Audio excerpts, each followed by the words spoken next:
안녕하세요. 차다은 변호사입니다. 오늘은 도로교통법 위반 공동위험행위에 대해서 설명을 드리려고 해요.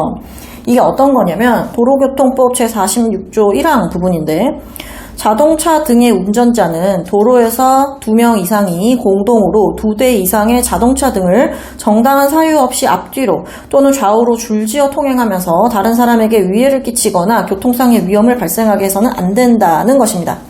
이게 어떤 때 문제가 되냐면 어느 터널에서 우리 레이싱을 해보자. 예를 들어서 롤링 레이싱이라던가 이런 걸 할 때는 우리가 그 인근의 어떤 주차장이나 휴게소 같은 데서 만나요. 그럼 만난 다음에 야, 그러면 팀을 짜. 너랑 셋이서 요번에 레이싱 가자. 그러면 뒤에서 또 이제 그거를 참관하는 친구들이 붙어요. 그래서 천천히 이제 비슷하게 이제 열을 맞춰서 가다가 어떤 신호등이나 아니면 무슨 표지판 그런 거를 딱 그 밑에 들어가는 순간 이제 풀악셀을 밟아서 가장 먼저 어떤 일정 기준점을 통과하는 터널 끝이라던가 뭔가 이렇게 가장 빨리 그 지점을 통과하는 사람이 이기는 거. 이런 식으로 하는 걸 이제 롤링 레이싱이나 이렇게 얘기를 하는데, 슈퍼카나 이제 스포츠카 같은 걸로 이렇게 폭주하는 분들이 있어요. 그래서 제가 이 사건 변호를 했었는데, 이런 사건을 하면은 문제가 뭐냐면, 일단 첫 번째가 도로교통법 위반이 문제가 되고요.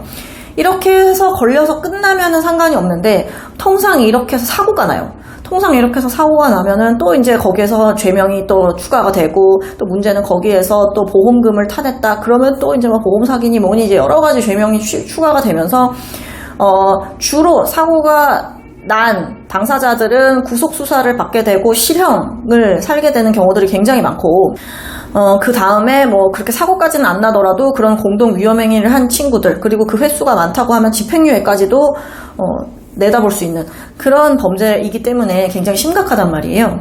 가끔 이런 레이싱에 관련된 폭주에 대한 기사들이 나오기도 하는데, 이런 위험성에 대한 얘기를 계속 반복해서 하고 있고, 또 실제로 재판까지 이어지고 있다는 기사도 계속 나오고 있는데도 반복해서 일어나는 것 같아요. 근데 수사기관에서는 어디가 요런 위치인지 잘 알고 있거든요.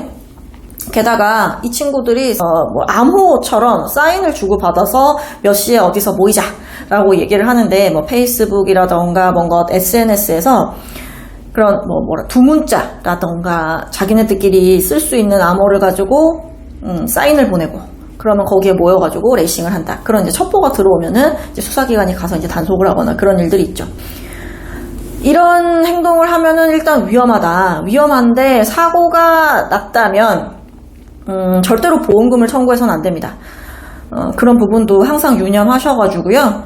레이싱이나 폭주는 하지 않으시는 게 당연히 맞겠지만, 만약에 하게 된다고 하더라도 이게 상황이 굉장히 심각해질 수 있고 구속수사나 실형이 선고될 여지가 분명히 있기 때문에 철저히 대비를 하시는 게 중요하다는 점 말씀드립니다.